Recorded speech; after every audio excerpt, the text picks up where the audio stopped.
I'm going to give a fairly broad initial opening and then just give one case study, just to give a flavor of the type of work we're doing on metal deposits in rift basins. So in terms of mineral exploration and production, I think it's clear to all of us that the requirements of 21st century mineral exploration and production is that it has to be responsive to a social and environmental context. Companies would argue that it has to be profitable and to shareholders, but it's also absolutely required to achieve climate goals. And I guess the best way to show that is using the EU examples here of the material demand that has been forecasted over the next few decades for annual demand growth in terms of cobalt, shown here, for electric vehicle batteries, increasing somewhere between 5 to 10-fold over the next few decades, even in the low demand scenarios.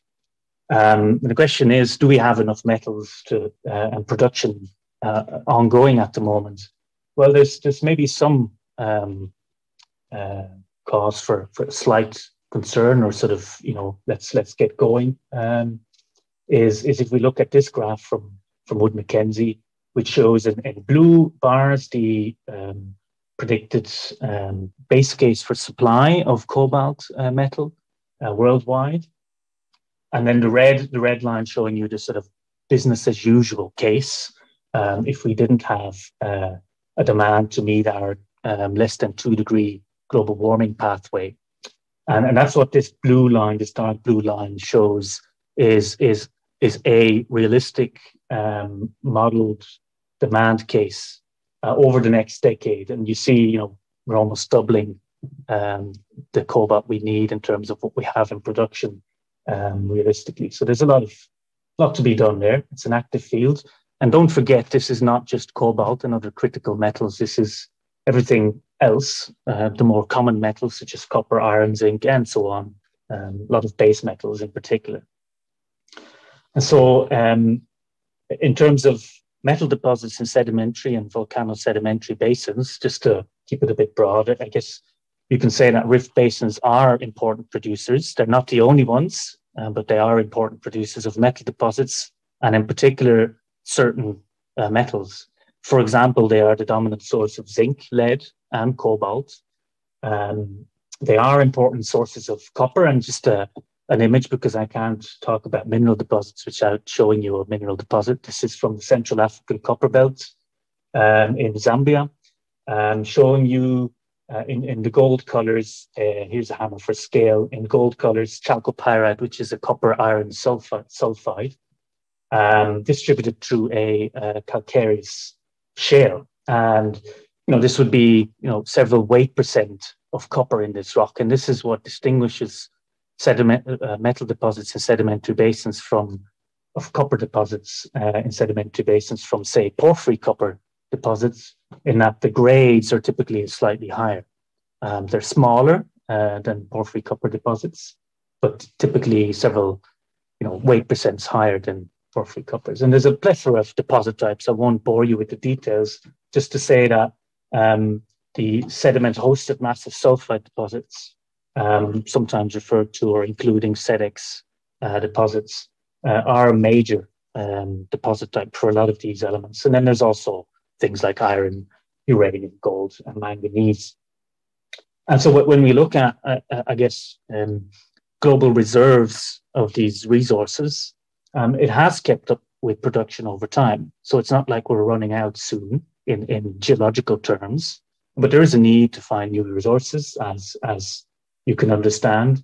But to cope with this incredibly steep demand curve, one of the main, highlights, I would argue, is that a lot of the known ore bodies, which are now in the resource category, are going to be upgraded and further defined to become actual reserves, which the market will accept and fund into.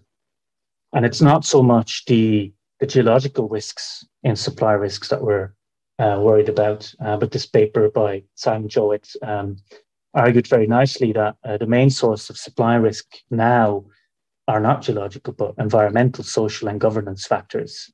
So as geologists, we need to sort of, I guess, reinvent ourselves in that aspect, as we saw in the last talk just now as well. So in terms of mineral systems in rift basins and rifted margins, I guess over the last few decades, we've seen the petroleum systems approaches and that kind of thinking applied to mineral systems. And I like to phrase it as what's pickling where and when, what are the fluids doing, and where are they causing alteration and mineralization.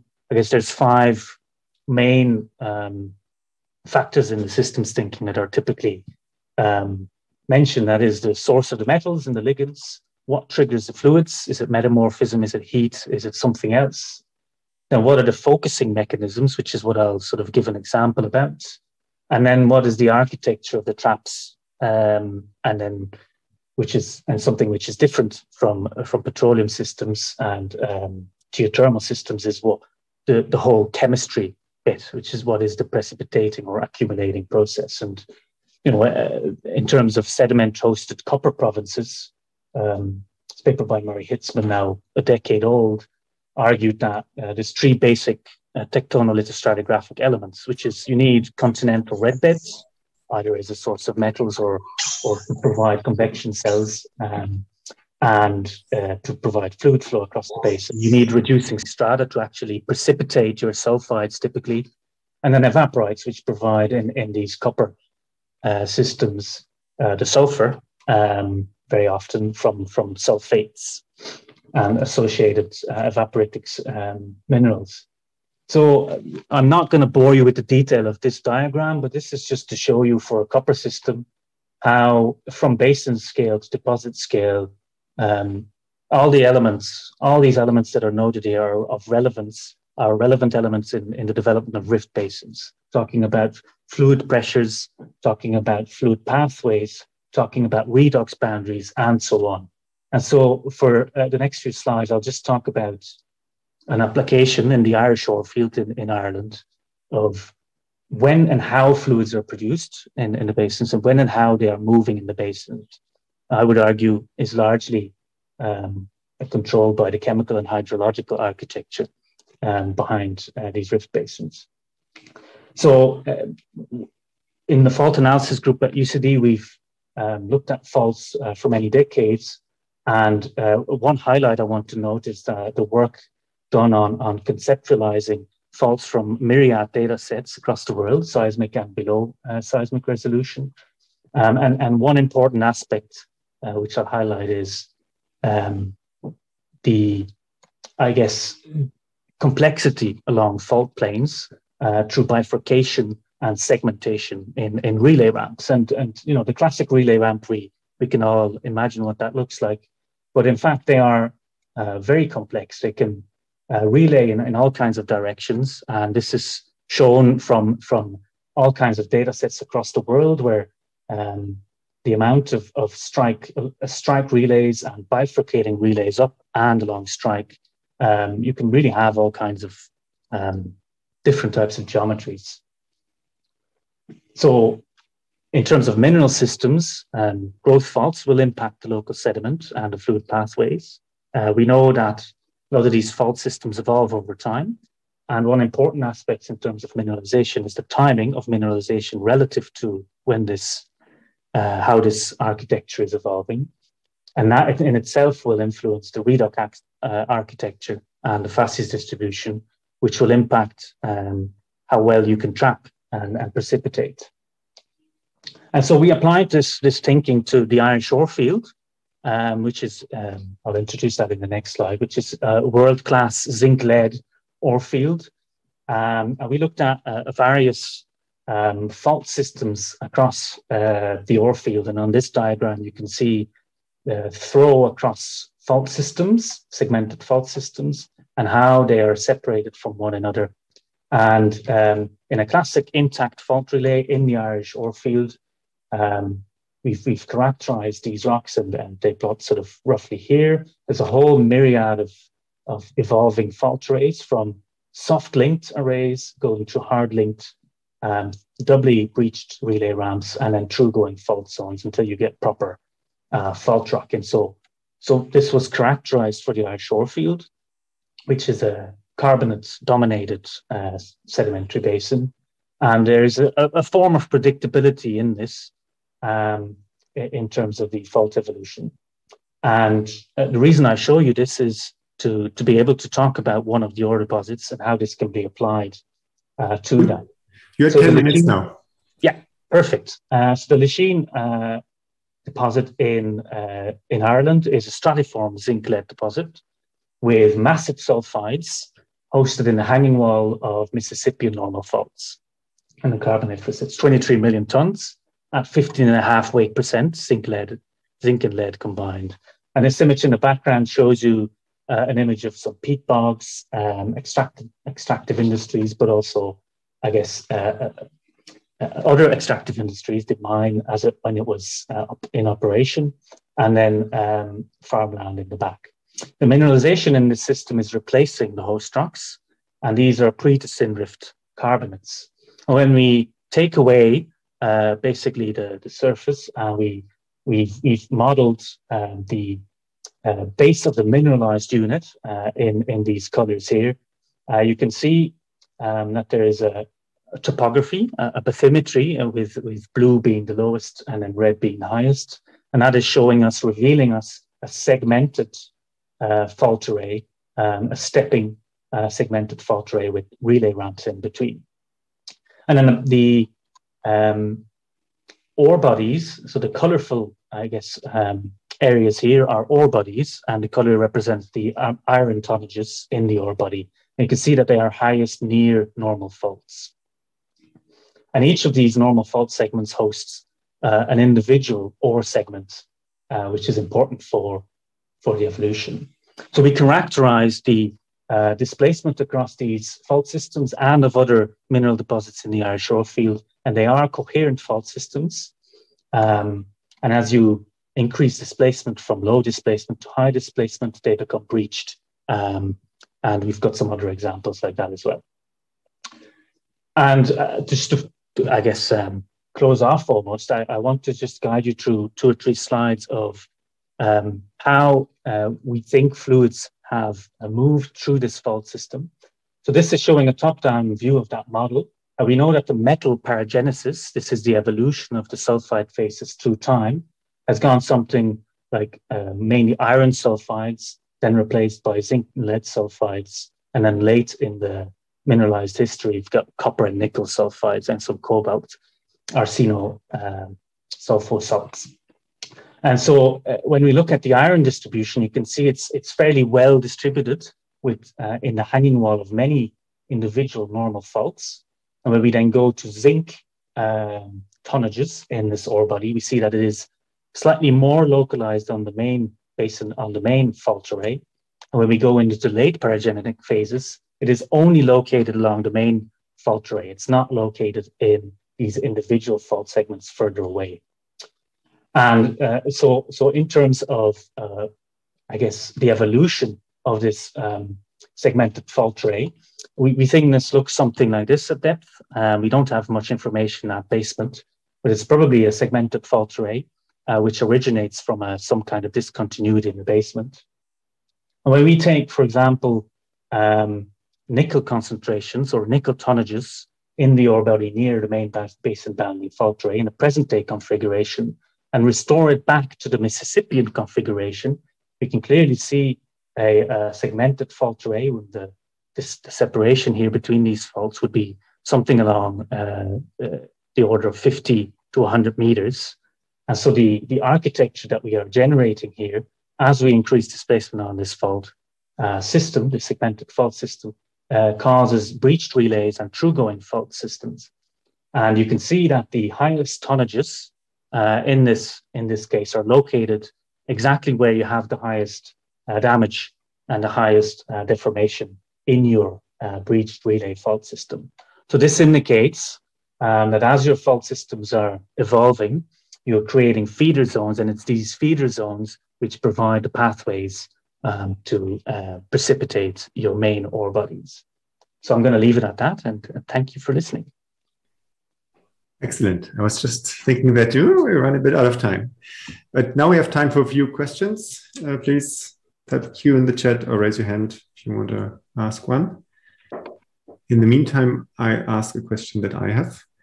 In this particular example with this Irish ore field, all the ingredients, the faults and the fluids, they must also be around the system, but something is shut off. Is it the faults? Is it the source? Is it the connectivity? What defines the boundaries of the ore field, and how is the ore field itself different from just a domain outside of the boundary?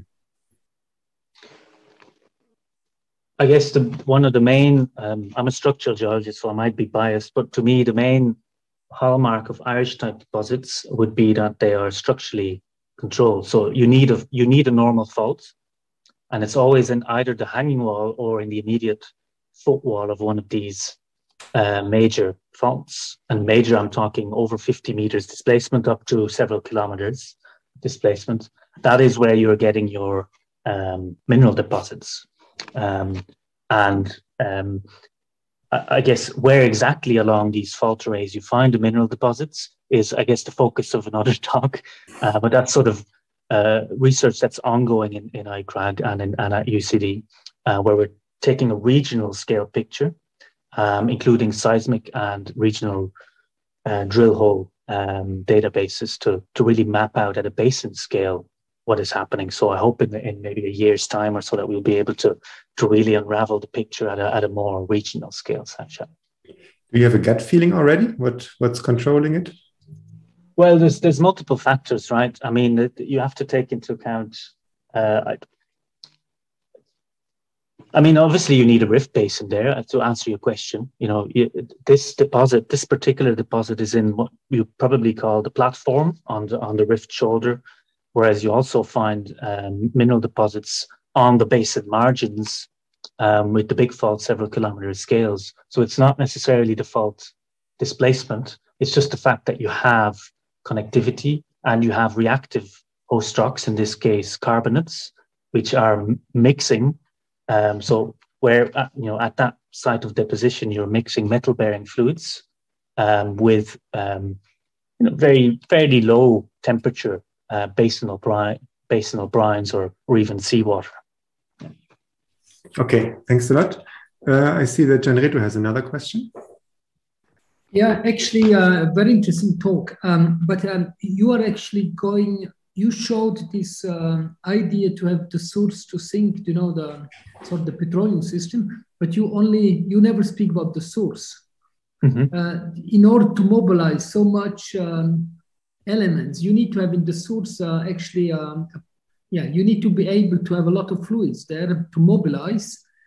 So where is the source, and what are the processes that act in the source, and how is the source related to your mineralization? Yeah, I mean, that's a very good question.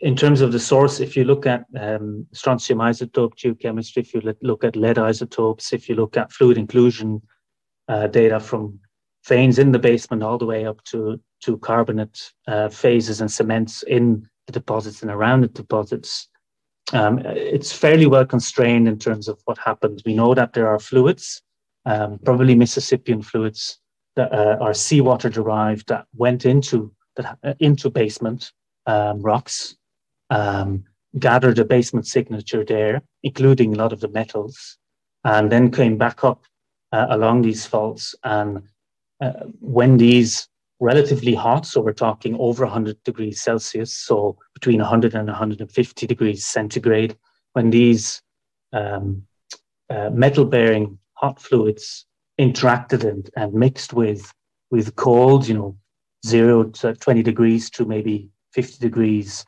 very saline brines at the site of deposition, that's where you get your precipitation going. So I could send you a few papers on the actual.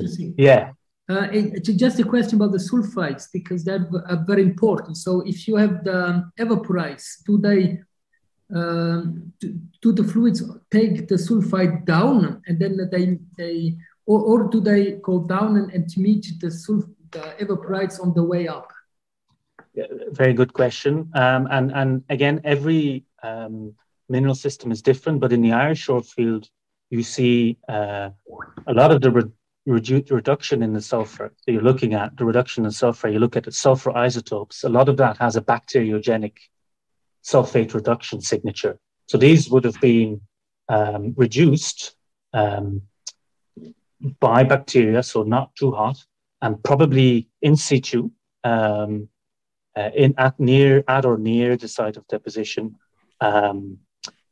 where the ultimate sulfates come from. They could either be transported in the basinal fluids, or there may also have been a stock of earlier pyrites, very early rhomboidal pyrites, which would already have been reduced in situ, again by bacteria quite early on.